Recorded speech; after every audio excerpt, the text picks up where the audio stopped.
அந்த மஞ்சள்ன்றது வந்து குழந்தைங்களோட டிஸ்ட்ராக்ஷனே பண்ணாது. அவங்க அந்த கையில் கட்டினோம் எப்பயும் பார்த்துக்கிட்டே இருப்பாங்க. பார்க்கும்போது அந்த மஞ்சளுக்கு உண்டான ஒரு கலரும் அந்த மஞ்சளுக்கு உண்டான ரக்ஷையில் இருக்கிற மந்திரமும் அந்த சாநித்தியமும் அந்த குழந்தைய வந்து எந்த டைவர்ஷன் இல்லாமல் இனி பண்ணிக்கிட்டே வரணும், நீ நல்லா படிக்கணும் அப்படி அந்த உணர்வு வந்துக்கினே இருக்கும். இன்னொன்று வந்து குருன்னாவே ஒரு மனிதனுக்கு நல்ல தைரியம் வேணும், தன்னுடைய சாதிக்கிற விஷயத்தை சாதனை பண்ணணும் அப்படின்றது தான் சிகப்பு. அப்போ அந்த சிகப்போட அதிதேவதை அப்படின்னு பார்த்து துர்கை, அப்போ சக்தி. அதனால தான் பார்த்தீங்க மேல்மருவத்தர் எல்லாருமே சிகப்பு ஆடை போட்டிருப்பாங்க. சிகப்பு ஆடைன்னு போட்டோம் நம்ம என்ன சொல்லிட்டோம்,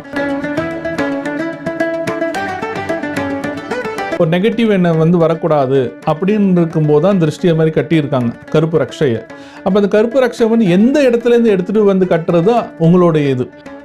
இப்போ நீங்கள் திருப்பதியில் போயிட்டு கட்டிட்டு வரும்போது உங்கள் மனசு உணர்வு பண்ணும்ல, இது திருப்பதியிலேருந்து வாங்கிட்டு வந்தது, சாமிகிட்ட வச்சது, நான் சாப்பிடக்கூடாதுன்னு. அப்போது அவன் சாப்பிடக்கூடாதுன்னு இருக்கும்போது அதே மனிதனுக்கு இது எப்போ நான் கழட்டி வைப்பணுன்ற எண்ணம் வந்துன்னே இருக்கும்ல. வலது காலில் கட்டினோம்னா நம்மளோடைய பாசிட்டிவான விஷயங்கள் வெளியில் போகாது. எனக்குன்னு ஒரு எனர்ஜி இருக்குல்ல, அந்த எனர்ஜி வந்து எப்பயுமே ரைட்டில் தான் போயின்னே இருக்கும். அதனால வந்து அங்கே ஒரு ரக்ஷை கட்டிட்டா அது ப்ரொடெக்ஷன் ஆகிடும். இப்போ லெஃப்டில் கட்டுறோம்னா யாரோடைய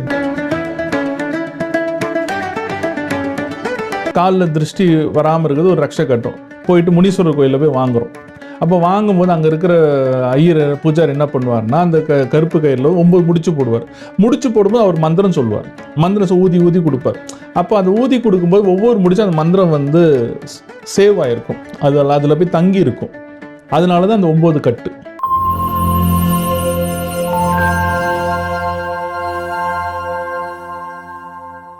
காஸ்மோ வியூ நேயர்கள் அனைவருக்கும் வணக்கம். இன்றைய நிகழ்ச்சியில ஜோதிடம் குறித்து நமக்கு இருக்கக்கூடிய சந்தேகங்களுக்கு விளக்கம் கொடுக்கறதுக்காக ஆஸ்ட்ராலஜர் பொற்கோயில் சரவணன் அவர்கள் நம்ம கூட இணைந்திருக்காரு. தொடர்ந்து நிறைய விஷயங்கள் பேசலாம். வணக்கம் சார். ஓம் ஞான ரூபாய வித்மஹே சக்தி அம்சாய தீமஹி தன்னோ சக்தி அம்மா பிரச்சோதயாத். எப்படி இருக்கீங்க சார்? நல்லா இருக்கு மேடம். சரி, இன்னைக்கு நிகழ்ச்சியில வந்து நிறைய பேர் வந்து கையில கயிறு கட்டுறது நம்ம பார்த்திருக்கோம். ஒரு சிலவங்க கலர் கலரா கட்டியிருப்பாங்க, ஒரு சிலவங்க ஒரு சில கலர்ஸ் மட்டும் கட்டுவாங்க. அது அறந்துச்சுன்னா மறுபடியும் திருப்பியும் அந்த கயிறு வந்து கட்டுவாங்க. முதல்ல இந்த கயிறு கட்டுறதுக்கான காரணம் என்ன, அண்ட் இதுல என்ன மாதிரியான கலர்ஸ் கயிறு நம்ம வந்து கட்டலாம், அதை பத்தி சொல்லுங்க. முதல்ல எதுக்காக சார் இந்த கயிறு நம்ம கையில கட்டுறோம்? கயிறு அப்படின்றது வந்து என்னன்னா, நம்ம உடம்புல எப்படி நரம்புகள் இருக்கோ அதுதான் கயிறோட அமைப்பு. அந்த கயிறுக்கு வந்து ஜென்ரலாக கயிறுன்னு சொல்லிடுறோம், ஆனால் அது பேர் வந்து ரக்ஷை. ரக்ஷைன்னா ஷீல்டு, ஒரு ப்ரொடெக்ஷன். இதை நான் கையில் கட்டிக்கிட்டோம்னா எனக்கு ஒரு பெரிய தெம்பு கிடைக்குது, எனக்கு பெரிய வந்து ஒரு எதையும் நான் சாதிக்கிறேன், ஒரு மனசில் ஒரு தைரியம் வருதில்ல, அதனால தான். ஆனால் அதுக்கேற்ற மாதிரி கலர்கள் இருக்கு. இந்த கலர்ஸில் இந்த கயிறை கட்டணும்னா அதுக்கு உண்டான பயன்கள் நமக்கு இருக்கு. இப்போ அதில் பார்த்தோம்னா 4 விதமான கலர் தான். ஒன்று சிகப்பு, கருப்பு, மஞ்சள், பச்சை. இது 4 கலர் தான் வந்து ரக்ஷைக்கு உண்டான சாஸ்திர ரீதியாக நமக்கு கொடுக்கப்பட்ட கலர்ஸ். இது தவிர வந்து மற்ற கலர்லாம் இருக்கு, ஆனால் அது வந்து ஃபேஷனுக்காக போடுறது. ஆனால் இதுதான் வந்து பிரதானமான கலர். அதனால தான் கோயில்கள்லையும் சரி, பல இடங்கள்லையும் சரி, மசூதியிலையும் சரி, சர்ச்சிலையும் சரி, அவங்களுக்கு எந்த இது வேணுமோ இந்த 4 கலர்ல தான் அவங்க கொடுப்பாங்களே தவிர இது மீறி எதுவும் கொடுக்க மாட்டாங்க.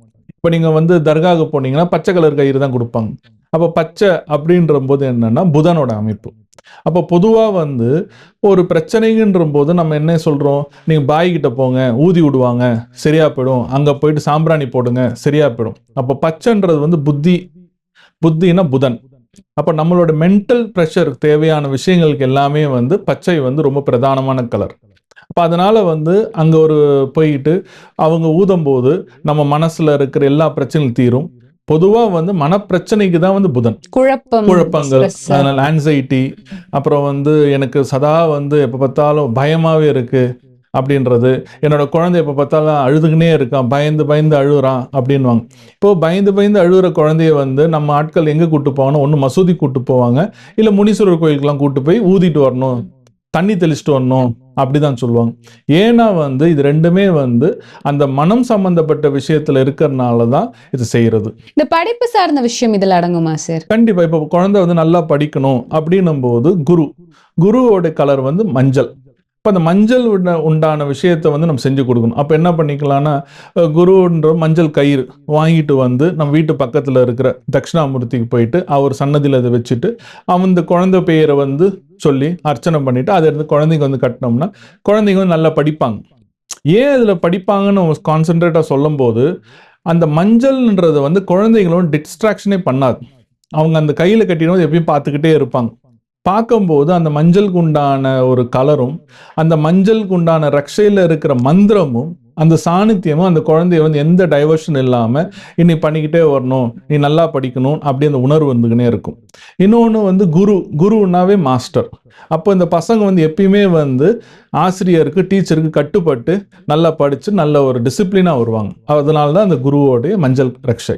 Okay sir. அடுத்து சிகப்பு கலர் கயிறு நிறைய பேர் கட்டுவாங்க. சிகப்பு ரக்ஷன்றது வந்து பொதுவாக வந்து ஒரு மனிதனுக்கு நல்ல தைரியம் வேணும், தன்னுடைய சாதிக்கிற விஷயத்த சாதனை பண்ணணும் அப்படின்றது தான் சிகப்பு. அப்போ அந்த சிகப்போட அதிதேவதை அப்படின்னு பார்த்து துர்கை, அப்போ சக்தி. அதனால தான் பார்த்தீங்க மேல்மருவத்தூர் எல்லாருமே சிகப்பு ஆடை போட்டிருப்பாங்க. சிகப்பு ஆடைன்னு போட்டோம் நம்ம என்ன சொல்லிட்டோம், மேல்மருவத்தூர்ல யூனிஃபார்ம் அதுதான் அப்படின்னு. ஆனால் சிகப்புன்றது வந்து நமக்குள்ள இருக்கிற அந்த ஒரு பாசிட்டிவான ஒரு எனர்ஜி. ஒரு விஷயத்த செய்யணும் அப்படின்னு சிகப்பு தான் உங்களை வந்து அந்த தூண்டுதல் பண்ணும். ஏன்னா அது வந்து அக்னி தத்துவம், நெருப்பு, எப்பயுமே அந்த ஃபயர் இருக்கும். அப்போ அந்த ஃபயர் இருக்க வந்து தான் உங்களுக்கு வந்து அங்கே இருக்கிற ஒரு எனர்ஜி வந்து கிரியேட் ஆகும். அப்போ சிகப்புன்றது வந்து என் பையன் நல்லா படிக்கணும், தைரியமாக இருக்கணும், எந்த ஒரு விஷயத்துலையும் வந்து அவன் போட்டி போட்டு ஜெயிக்கணும். இப்போ இன்றைக்கி பார்த்தோம்னா ஒரு ஸ்போர்ட்ஸ் வேணும்னு அங்கே போட்டி வரும். அப்போ போட்டி ஆகும்போது அந்த குழந்தைக்கு வந்து ஒரு சிகப்பு ரக்ஷையோ சிகப்பு சம்பந்தப்பட்ட ஒரு ட்ரெஸ்ஸோ போட்டு வரும்போது அந்த போட்டியில் அவன் ஜெயிப்பான். ஓகே, இது குறிப்பிட்டு எவ்வளோ நாள் கையில் கட்டி இருக்கணும், எப்போ மாற்றணும் அப்படி ஏதாவது? 48 நாள்னு கட்டின்னு இருக்கணும். ஒரு கயிறு கட்டணும் 48 நாள். ஓகே, அது அதுக்கப்புறம் 48 நாள் மாற்றி நீங்கள் இது பண்ணிக்கலாம். இப்போ என்னால் வந்து மாதம் ஒரு கோயிலுக்கு நான் போக முடியும், பௌர்ணமிக்கு போக முடியும். அந்த பௌர்ணமிக்கு அங்கே போயிட்டு அங்கே கொடுக்குற ரக்ஷையை வச்சுட்டு மாற்றிக்கிட்டே வரலாம். என்னால் ரெகுலராக போக முடியாது அப்படின்னு இருக்கும்போது ஒரு 10 ரக்ஷையை அங்கே கேட்டு வாங்கிட்டு வந்துட்டு கரெக்டாக அமாவாசைக்கோ இல்லை பௌர்ணமிக்கோ மாற்றிக்கிட்டே வந்தீங்கன்னா போதும். சரி, இந்த திருப்பதி போகிற நிறைய பேர் அங்கேருந்து இந்த கருப்பு கயிறு வாங்கிட்டு வர்றது உண்டு. ஸோ அந்த கயிறு எல்லாம் கட்டிக்கிட்டு நான்வெஜ் எல்லாம் சாப்பிடலாமா சார்? இதுக்கு சம்மந்தம் இல்லைங்க, அதெல்லாம் எல்லாம் சாப்பிடலாம். இப்போ கையில் கட்டிட்டு இருக்கோம்னா நான்வெஜ் சாப்பிடக்கூடாதுன்னா யாருமே வந்து டிசிப்ளினாக இருக்க முடியாது. இல்லை பெருமாளுக்கு அப்படிங்கிறதுனால நான் கேட்குறேன். பெருமாளுக்கிட்ட அது அவங்களோட தனிப்பட்ட விஷயம். நான் பெருமாளோட ரக்ஷை கட்டியிருக்கேன் சாப்பிடக்கூடாதுன்றது அவங்களோட தனிப்பட்ட விஷயம். ஆனால் இப்போயே வந்து நான் பெருமாள் கயிறுல சாதாரண கருப்பு கயிறு தான், என்னை வந்து எந்த ஒரு திருஷ்டிலேருந்து வரக்கூடாது. கருப்புன்றது திருஷ்டி, ஒரு நெகட்டிவ் என்னை வந்து வரக்கூடாது அப்படின்னு இருக்கும்போது தான் திருஷ்டியை மாதிரி கட்டியிருக்காங்க கருப்பு ரக்ஷையை. அப்போ அந்த கருப்பு ரக்ஷை வந்து எந்த இடத்துலேருந்து எடுத்துகிட்டு வந்து கட்டுறது உங்களுடைய இது. இப்போ நீங்கள் திருப்பதியில் போயிட்டு கட்டிட்டு வரும்போது உங்கள் மனசு உணர்வு பண்ணும்ல, இது திருப்பதியிலேருந்து வாங்கிட்டு வந்தது, சாமிகிட்ட வச்சது, நான் சாப்பிடக்கூடாதுன்னு. அப்போது அவன் சாப்பிடக்கூடாதுன்னு இருக்கும்போது அதே மனிதனுக்கு இது எப்போ நான் கழட்டி வைப்பணும்னு எண்ணம் வந்துன்னே இருக்கும்ல, அவனோட ஆசை அதிகமாயிடும்.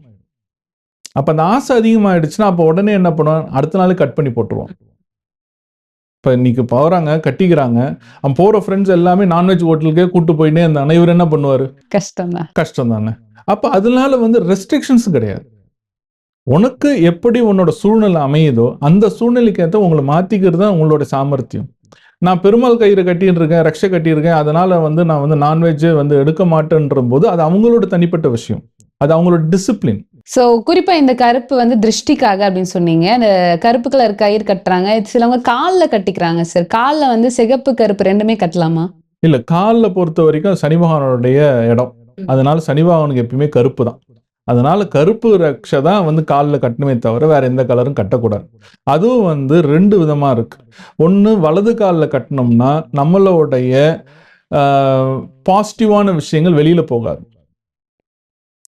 எனக்குன்னு ஒரு எனர்ஜி இருக்குல்ல, அந்த எனர்ஜி வந்து எப்பயுமே ரைட்டில் தான் போயின்னே இருக்கும். அதனால வந்து அங்கே ஒரு ரக்ஷை கட்டிட்டா அது ப்ரொடெக்ஷன் ஆகிடும். இப்போ லெஃப்டில் கட்டுறோம்னா யாரோடைய திருஷ்டி என் மேலே படாது. ஆல்வேஸ் வந்து ரைட் அண்ட் லெஃப்ட். அப்போ ரைட்டுனாவே வந்து குட் திங்ஸ், லெஃப்ட்னாவே பேட் திங்ஸ். இதுதான் கான்செப்ட். அதே போல் வந்து இப்போ லெஃப்டில் நான் வந்து ரக்ஷை காலில் கட்டியிருக்கேன்னா அப்போ என்ன ஆகும்னா எப்பயுமே வந்து யார் என்னை வந்து தப்பான நோக்கத்தில் பார்க்கும்போது ஃபஸ்ட்டு என்னோட கால் தான் பார்ப்பாங்க. பொதுவா வந்து ஒரு மனிதன் வரான்னு நினச்சிங்களேன், அவனோட நடையை தான் முதல்ல பார்ப்பாங்க. அதுக்கப்புறம் தான் முகத்தை பார்ப்பாங்க. அதனால தான் வந்து காலில் கட்டணும்னு சொல்லிட்டு அந்த காலத்துலேருந்து ரொம்ப இதுவாக இருக்கு.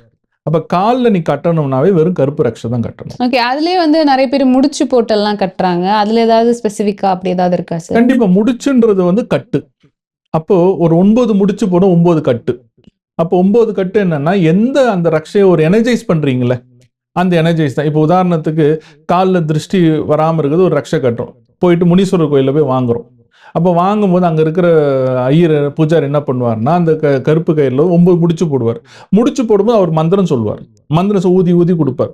அப்போ அந்த ஊதி கொடுக்கும்போது ஒவ்வொரு முடிச்சும் அந்த மந்திரம் வந்து சேவ் ஆயிருக்கும். அதில் போய் தங்கி இருக்கும். அதனால தான் அந்த 9 கட்டு. அந்த கட்டு இருக்கிறனால வந்து என்ன ஆகுனா, அந்த மந்திரம் அதுக்குள்ளே இருக்கிற மாதிரி ஒரு இது. ஆனால் கண்டிப்பாக இருக்கும். ஏன்னா அந்த அளவுக்கு வந்து அந்த ஸ்தானத்துலேருந்து இருந்து சுவாமியோட அனுகிரகத்தோட தான் அவங்க அந்த ஊதி கொடுக்குறாங்க. அப்போ கண்டிப்பாக அந்த இது இருக்கும். ஆனால் அதோடைய லைஃப் அப்படின்னு பார்த்தா 48 days தான். இது திருஷ்டிக்கு காலில் கட்டுறதா இருந்தாலும் 45 நாள் மட்டும் தானா சார்? 48 நாள். ஓகே. 45 48 48 ஒரு மண்டலம். 48ன்றது ஒரு மண்டலம். அந்த ஒரு மண்டலத்துல தான் நம்ம அடுத்தது மாத்தணும். ஓகே. கையில கட்டுற கயிறு மட்டும் இல்ல, திருஷ்டிக்கு கால்ல ஆமா, அது கட்டினாலுமே. ஒண்ணு. ஏன்னா வந்து திருஷ்டின்னு வரும்போது கெட்ட எனர்ஜி அதுல இருந்துகிட்டே தானே இருக்கும். இல்ல ஒரு சிலவங்க கட்டுவாங்க சார். திருஷ்டிக்கே கட்டினாலுமே ரொம்ப நாள் அதுவே அறந்து போற வரைக்கும் அவங்க கையில அது இருந்துகிட்டே இருக்கும். அந்த மாதிரி வச்சுக்க கூடாது. அந்த மாதிரி வச்சு கூடாதுன்னு இல்லை. ஏன்னா அந்த அளவுக்கு எந்த தாக்கமும் உங்களுக்கு வரலன்னு அர்த்தம். இப்போ வந்து ஒருத்தர் திருஷ்டி கயிறு கட்டுறாங்கன்னா உடனே ஒரு 5வது நாளே கழண்டு விழுந்துரும்.